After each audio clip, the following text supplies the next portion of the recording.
할렐루야.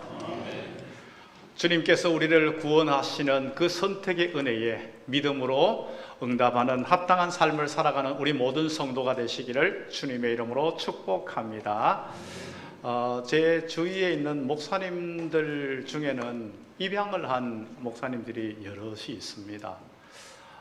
그 중에 이제 특별히 부산에서 목회하시는데요. 그 목사님이 자기 아이를 2명이 위로 있어요. 딸이 있고 아들이 하나 있는데 또 밑으로 아들 2을 입양을 했습니다. 입양을 하고 난 후에 요즘은 입양한 아이들을 이렇게 청소년기가 되면 어떤 나이가 딱 되면 그 아이에게 자신의 정체성을 바로 알려줘요. 내가 어떻게 해서 이 가정에 왔는지를 알려줘요. 전에는 막 숨기고 이랬는데 요즘은 막 그렇지 않아요. 그래서 이제 이 아이에게 이야기를 했다는 거예요. 이제 너가 사실은 어느 보육원에 있었는데 그런데 우리가 입양하기로 기도하다가 찾아갔는데 너희를 입양하게 됐다. 그랬더니 얘가 대뜸 하는 말이 저를 어떻게 선택하게 됐어요? 그러더라는 거죠. 그걸 선택하게 된 것은 그냥 너가 왠지 내 자식 같아. 우리 가족이 될 것 같아. 너가 그냥 사랑스러웠어. 그래서 내가 너를 선택해서 우리 가정으로 데려왔어. 그리고 그 위로 이제 형과 누나들이 얼마나 그 아이를 이뻐했는지 몰라요. 그리고 이 봉사님 부부도 얼마나 이 아이들을 친자녀같이 잘 키웠어요. 너무너무 사랑하면서 그 아이들에게 재능을 발견해가지고 거기에 맞춰가지고 너무 잘 키웠어요. 그렇게 잘 키우는 이 모습을 보면서 제 아내가 이제 만나가지고 이야기를 하고 난 후에 그러더라고요. 나도 정말 입양을 좀 했어야 되는데 우리 애만 4명 낳아가지고 우리 애만 키워가지고 좀 마음이 좀 미안하다. 우리도 한 몇 명 정도 좀 입양을 했어야 되는데 이런 이야기를 하더라고요. 자, 그 입양 받은 아이들이 지금요 너무 멋지게 잘 컸어요. 그 아이들이 왜 그렇게 잘 클 수 있을까요? 그 아이가 정상적이라면요, 정상적으로 생각하는 사고를 한다면 절대로 함부로 살 수 없어요. 우리 부모님이 나를 사랑해가지고 선택해가지고 이렇게 멋진 환경에서 내가 이렇게 자랄 수 있도록 만들어줬는데 내가 거기에 은혜에 보답해야지. 내가 거기에 합당하게 살아야지. 내가 함부로 마음대로 살면 안 되지. 이런 마음 하나만 가지고 있으면 걔는 바르게 살 수 있어요. 제가 만났던 그때까지 정말 멋지게 잘 성장해 있는 모습을 보았습니다. 우리의 구원도 마찬가지입니다. 우리는 정말 내가 뭐가 잘났어, 내가 뭐가 똑똑해서, 내가 착해서 내가 구원받은 게 아니에요. 하나님이 우리를 사랑하셨다는 거예요. 그리고 하나님께서 우리를 선택하시고 우리에게 구원의 은혜를 베풀으셨다는 거예요. 그래서 내가 구원받은 이러한 상태가 되었다는 것을 우리에게 분명히 말씀하고 있습니다. 그래서 로마서 8장 15절은 이렇게 말씀합니다. 양자의 영을 받았으므로 우리가 아빠 아버지라고 부를 수 있느니라. 우리를 양자 삼아주시고 그 양자로 삼아줄 뿐만 아니라 우리를 친근하게 다가올 수 있도록 아빠 아버지라고 부를 수 있는 그러한 관계까지 허락하셨다는 것입니다. 사실 우리가 앞서서 로마서 8장을 살펴봤을 때에 우리가 어떻게 양자되었는지, 하나님의 놀라운 사랑과 구원의 계획 속에서 우리가 양자되었다는 사실을 그렇게 말씀을 하고 있습니다. 이렇게 됐다면 우리는 거기에 합당한 삶을 살아가는 것, 그 은혜에 합당하게 살아가는 게 우리가 당연하다는 것입니다. 그러면서 로마서 이 8장은 멋지게 마무리되어져요. 이렇게 되어진 이것은 잠시 잠깐이 아니라 하나님의 사랑에서 영원히 끊을 수 없는 그러한 관계로 되어진다는 것으로 마무리되어져요. 이렇게 마무리되어지는데 9장을 딱 넘어가면서 오늘 9장 1절을 딱 하면서 보면서 완전히 분위기는 반전되어져요. 어떻게 반전되어집니까? 큰 근심, 고통 이런 것으로 나와요. 그러면 내가 지금 현재 이 구원받아가지고 하나님의 자녀가 되었고 하나님의 사랑에서 끊어지지 않으면 그걸로 만족해야 되는데 뭐 더 이상 근심하고 걱정할 게 뭐가 있어요?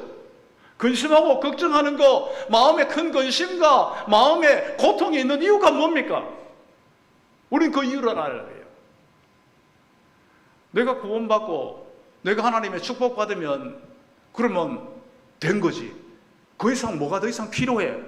이렇게 하면 우리는 걱정하고 근심하고 고통할 이유가 없어요. 그러나 우리가 분명히 알아야 됩니다. 내가 먼저 구원받은 은혜를 허락하신 것은 나만 그냥 구원받고 축복되게 살라고 하신 것이 아니라는 겁니다. 나로 통하여서 아직도 구원받지 못한 영혼들을 바라보라는 겁니다. 그렇게 바울은 그 영혼들을 바라볼 때에 자기 동족들이, 수많은 동족들이 아직 예수 그리스도를 믿지 않고 있는 거예요. 멸망 가운데 있는 거예요. 그것을 보니까 자신이 큰 근심을 가지게 되는 거예요. 마음에 큰 고통을 느낄 수밖에 없는 이러한 상태가 되었다는 것을 우리에게 분명하게 말씀해 주고 있다는 것입니다. 그러면서 이제 오늘 이 말씀은 우리에게 중요한 것을 우리에게 제시해 주고 있어요. 그 첫 번째로 우리에게 말씀하고 있는 것이 무엇입니까? 하나님의 사람은 잃어버린 영혼을 위해서 마음 아파한다는 겁니다. 바울은 자신이 지금 현재 자기가 구원받고 자기가 축복받은 것으로, 자기가 하나님의 사랑받은 것으로 그치지 않는다는 거예요. 자기는 구원받은 하나님의 사랑 가운데 거하고 하나님의 은혜 가운데 거하지만은 자신의 수많은 동족들은 아직도 예수를 믿지 않고 멸망 가운데 빠져 있는 이 부분에 대해서 마음의 근심과 고통을 느끼는 가운데서 이제 이 문제만이 해결이 된다면 3절에서는 충격적인 말을 하고 있어요. 3절에서 뭐라고 말씀하고 있습니까? 오늘 본문 3절 우리 같이 읽습니다. 자, 시작. 나의 형제 곧 고륙의 친척을 위하여 내 자신이 저주를 받아 그리스도에게서 끊어질지라도 원하는 바로라. 지금 자기의 동족, 자기의 고륙 친척이 구원받을 수 있다면 내가 저주받는 것도 마다하지 않겠다는 겁니다. 내가 그리스도에게서 끊어지더라도 내가 원하는 바라는 겁니다. 이것은 지금 현재 바울이 대신 저주받을 수 있다는 겁니까? 대신 받을 수 없어요. 대신 저주받을 수 있는 분은 죄 없으신 예수 그리스도 한 분밖에 없어요.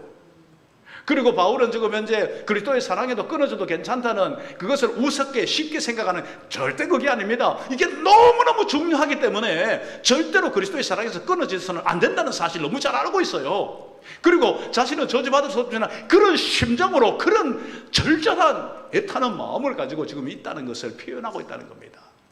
이 비슷한 마음을 품은 것이 바로 출애굽기에 나옵니다. 출애굽기 이제 나오는 이 32장에 나오는 이 말씀, 이렇게 말씀하고 있어요. 그러나 이제 그들의 죄를 사하시옵소서. 그렇지 아니하시오면 원하건대 주께서 기록하신 책에서 내 이름을 지워버려 주옵소서. 누가 한 말입니까? 모세가 한 말이에요. 언제요? 바로 금송아지 사건 이후에 한 거예요. 모세가 하나님의 계명을 받으려고 산에 올라간 사이에 이 백성들이 그때를 못 참아버린 거예요. 못 참고 금송아지를 만들어가지고 애굽에서 우리를 인도한 신이라 하면서 막 거기서 막 길길 막 뛰고 막 야단을 떨면서 하나님 앞에 저주받을 짓을 했어요. 하나님께서 그들을 싹 멸하시겠다고 말씀하고 있어요. 그리고 모세 너를 통하여서 새 민족을 이루겠다고 말씀하셨어요. 그런데 모세가 어떻게 합니까? 하나님 안 됩니다. 안 됩니다. 절대로 안 됩니다. 그들의 죄를 사해달라고.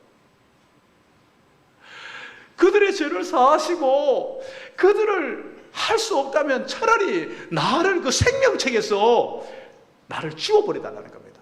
마찬가지입니다. 모세가 생명책을 우습게 여깁니까? 아닙니다.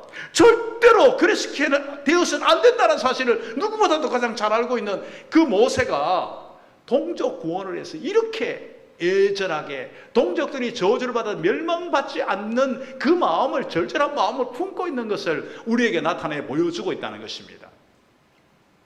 실제로 예수 그리스도께서는요, 죄 가운데 멸망받는 우리를 위해서 실제로 우리를 대신해서 저주 받으셨어요. 십자가에 대신 저주를 받으셨어요. 그래서 우리를 구원하셨다는 사실은 우리는 잘 알고 믿고 있습니다. 자, 그렇다면 이제 우리는 한번 돌아봐야 된다는 겁니다. 내 주위에 있는 사람들이 예수 믿지 않는 이 부분에 대해서 어떤 마음을 내가 품고 있는가? 내가 어떤 면에서는 내 가까운 사람들이 육신적인 것으로 어떤 어려움을 당할 때는 내가 막 밤잠을 이루지 못하고 그것 때문에 애타고 그것 때문에 큰 근심을 하고 있는데, 그런데 실제로 그 영원한 것이 달려있는 이 영혼의 문제에 대해서 그런 마음을 가지고 있는가? 우리는 한번 생각해 봐야 된다는 겁니다. 안타깝게도 육신의 간에서보다 영혼에 대해서는 조금 무뎌 있는 것이 우리의 모습이라는 겁니다. 우리가 이러한 모습에서 우리는 이제는 정말 이 부분에 대해서 좀 더 민감하고 좀 더 예민하게 반응을 할 필요가 있다는 것을 우리에게 분명하게 말씀해 주고 있는 겁니다. 여러분, 그렇다고 해가지고 우리가 예수 안 믿는 가족들을 아직도 전도 못하는 사람들에 대해서 그냥 왜 그거 신경 안 썼냐 이렇게 추궁하는 게 아니에요. 사실 예수 안 믿는 사람을, 안 믿는 가족을 구원하는 것은 제일 힘든 일이에요. 제일 힘든 일이에요. 예수 온전히 믿는 가정에서 자라온 사람들은 그걸 잘 몰라요. 제일 힘든 일이에요. 여기서 지금 현재 우리는 분명히 기억할 것은요, 너무 힘이 들어서 꼼짝달싹도 안 하고 있는 그 모습을 보면서 이제 거의 포기할 직전에 와 있는 이러한 마음을 가지고 있다면 절대로 포기하지 말라는 겁니다. 그 영혼을 향한 그 사랑, 그 영혼을 향한 기도, 그 영혼을 향한 수고를 멈추지 말라는 겁니다. 이걸 우리에게 분명히 말씀하고 있다는 겁니다. 그 영혼 하나님이 하시고자 하면요, 한순간에 뒤집어 버립니다. 한순간에 모든 것을 가능하게 만드는 그 하나님을 믿고 끝까지 하나님 앞에 매달려 정말 하나님 아버지의 마음을 가지고 이 영혼을 사랑하며 기도하며 애쓰라는 것을 우리에게 분명하게 말씀해 주고 있다는 것입니다. 오늘 이 본문의 말씀은요, 우리에게 분명히 말씀하고 있습니다. 너가 구원받은 것을 너가 확실하게 믿고 거기에 감사하고 있느냐? 그렇다면 너 주위에 가까운 사람들이 아직까지 예수 그리스도를 알지도 믿지도 않고 있는 상태에 대해서 어떤 마음을 가지고 있느냐? 여기에 대해서 지금 현재 묻고 있는 거예요. 이 마음을 다시금 정말 그 영혼을 사랑하는 마음으로 회복하라는 거예요. 그 영혼을 향해서 뜨겁게 정말 기도하라는 거예요. 그 여러 가지 영혼 구원을 향한 노력과 수고를 멈추지 말라고 우리에게 분명하게 말씀하는 것이 오늘 본문의 내용이라는 사실을 우리는 알아야 되는 것입니다. 두 번째로 우리에게 말씀하고 있는 것이 무엇입니까? 하나님의 선택은 인간의 자격이 아니라 전적인 하나님의 은혜라는 것입니다. 우리가 이 본문을 오늘 읽으면서 굉장히 본문이 어렵게 느껴집니다. 여러분들 읽으면서 그랬을 거예요. 지금 뭔 말씀을 하고 있는 것이지 이런 생각을 하게 됐을 거예요. 선택이라든가 구원이라든가 그 다음에 이렇게 이 이삭과 이스마엘이 나오고 또 뒤에는 또한 이렇게 야곱과 에서가 나오고 그러면서 여러 가지 이야기를 하고 있는데 그 뭐를 지금 현재 말씀하려고 하는 것인가 우리는 생각하게 만든다는 겁니다. 여기서 지금 현재 6절에서 9절 이 말씀 이 자체는 분명하게 우리에게 말씀, 하나님의 구원의 선택은 인간의 어떤 자격 때문이 아니라는 겁니다. 전적인 하나님의 은혜라는 사실을 설명해 주고 있는 그러한 내용이라는 것을 우리는 분명히 알아야 된다는 겁니다. 우리가 하나님의 자녀로 선택받는 것이 하나님의 은혜로 되어졌는데요, 이스라엘 백성들은 사실은 하나님의 선택받은 민족이에요.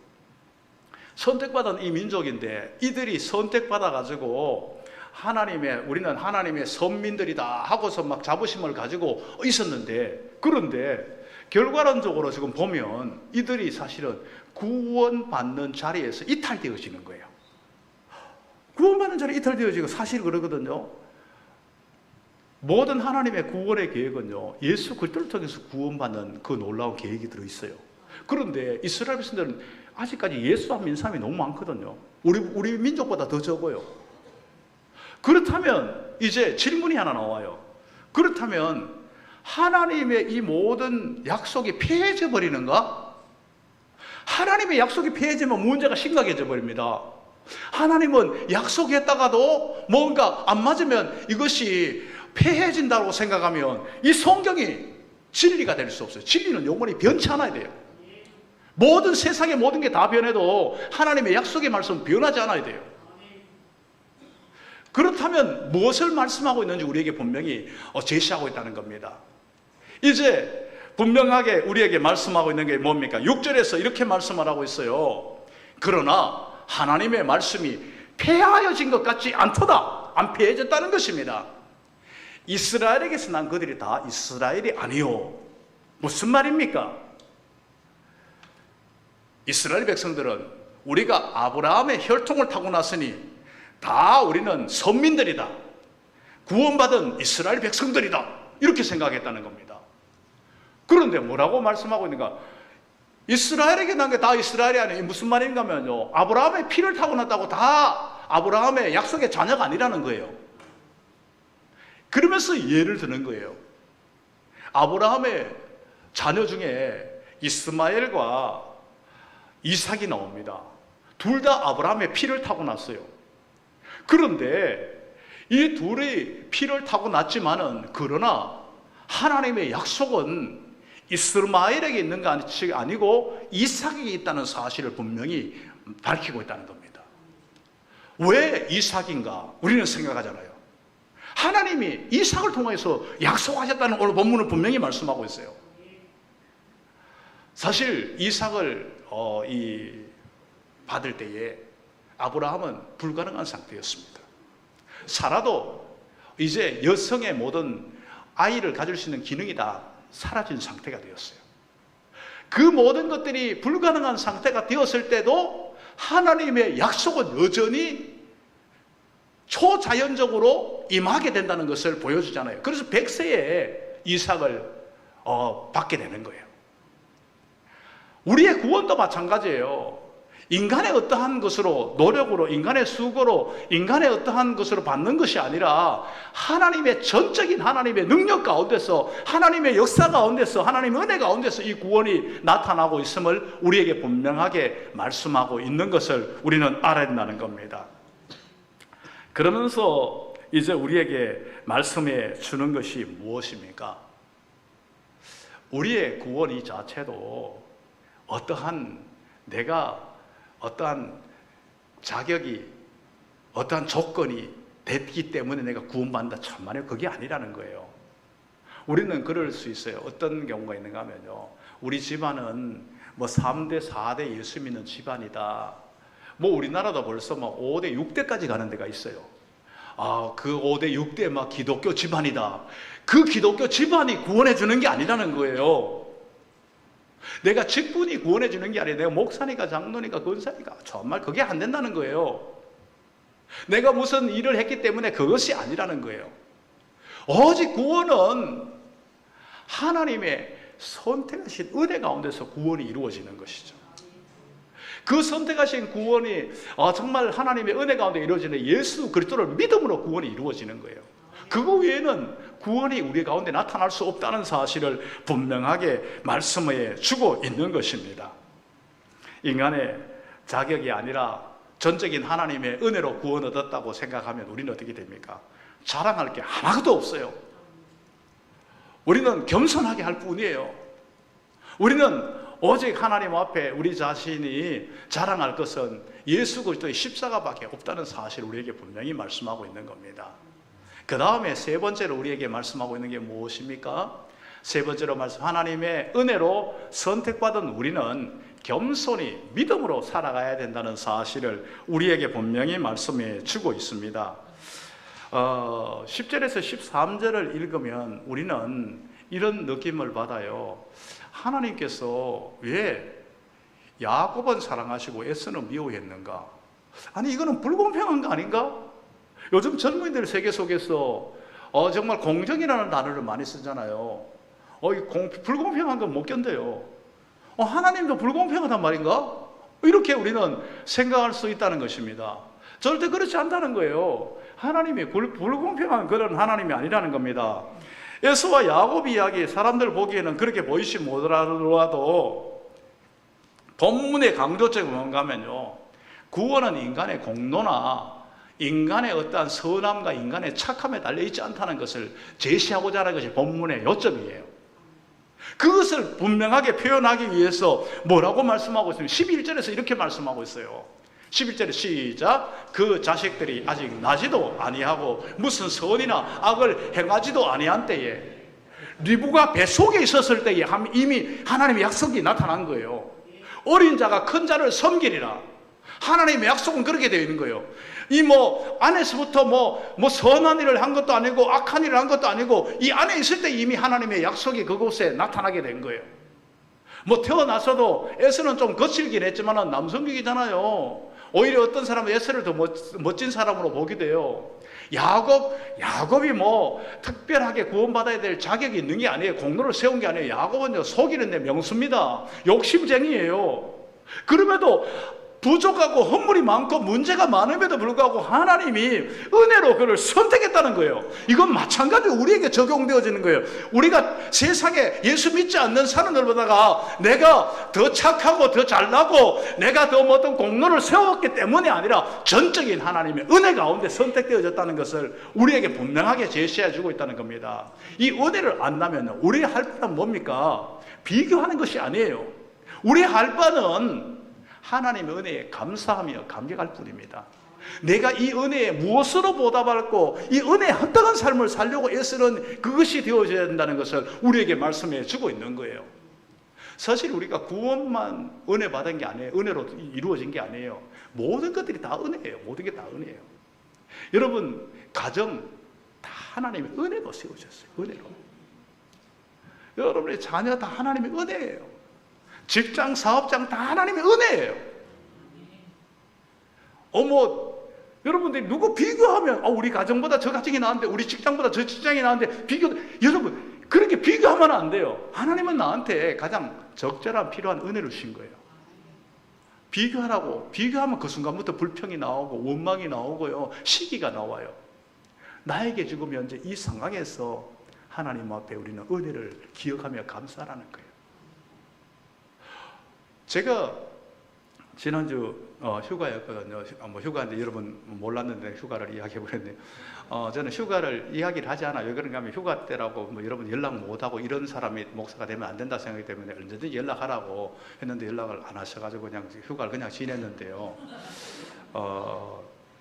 휴가를 다니면서 이렇게 이동을 하면서 집사람하고 둘이 이동하면서 차를 타고 이렇게 좋은 여러 가지 간증이라든가 여러 가지 그런 것을 쭉 들었어요. 들었는데, 정말 집사람 둘이 한 말이 그래요.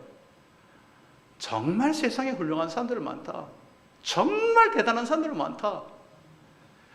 제가 그걸 들으면서 그분들이 집사님들이고 장로님들인데요, 목사인 것이 부끄러울 정도였어요.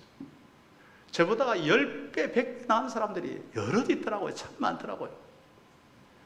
어떻게 저렇게 멋지게 살아갈까? 어떻게 저렇게 훌륭할까? 어떻게 저렇게 대단할까 하는 정말 도전을 엄청나게 받았어요. 제가 그걸 들으면서 도전을 받았는데, 이들의 출발이 뭔가 알아요? 내가 누군지를 알아요. 내가 누군지를. 내가 어떤 상태에서 하나님이 나를 어떻게 구원했고 이제는 나는 어떤 삶을 살아야 되는 것, 이걸 너무 잘 알고 있어요. 자신에게 현재 있는 이것이 내 거 아니고 하나님 거라는 걸 너무 잘 알아요. 그러면 하나님이 원하는 삶을 내가 어떻게 살아갈 건가, 그 길을 그대로 순종하면서 그대로 실천해 가요. 너무너무 놀랍더라고요. 제가 그 이야기를 막 하고 싶으면 마음이 여기까지 오는데 하면 오늘 설교 12시 반까지 가야 됩니다. 정말 너무너무 놀라운 사람들이 많아요. 그들은 하나님의 은혜를 아는 사람들이에요. 은혜를 알고 그 은혜에 합당하게 사는 사람들이 가장 멋지게 아름답게 삶을 살아가더라는 것을 제가 발견하게 되었다는 것입니다. 로마서 9장은요, 왜 하나님께서 저 사람을 택했는가 이걸 말하는 게 아니라, 자격 없는 나에게 왜 구원의 은혜를 베풀어 주셨는가, 그 은혜를 받았다면 내가 그 은혜에 어떻게 내가 살아가야 되는가? 이걸 지금 본문은 말씀해 주고 있다는 겁니다. 사랑하는 성도 여러분, 우리는 모두가 다 하나님의 은혜를 받은 사람들이에요. 하나님의 은혜로 이 자리에 앉아있고 예배드리고 구원받고 나중에 장차 정말 하나님의 영광 가운데 거할 수 있는 그런 존재들인 거예요. 이렇게 하나님의 은혜를 안다면 그 은혜를 받은 우리는 어떻게 살아야 됩니까?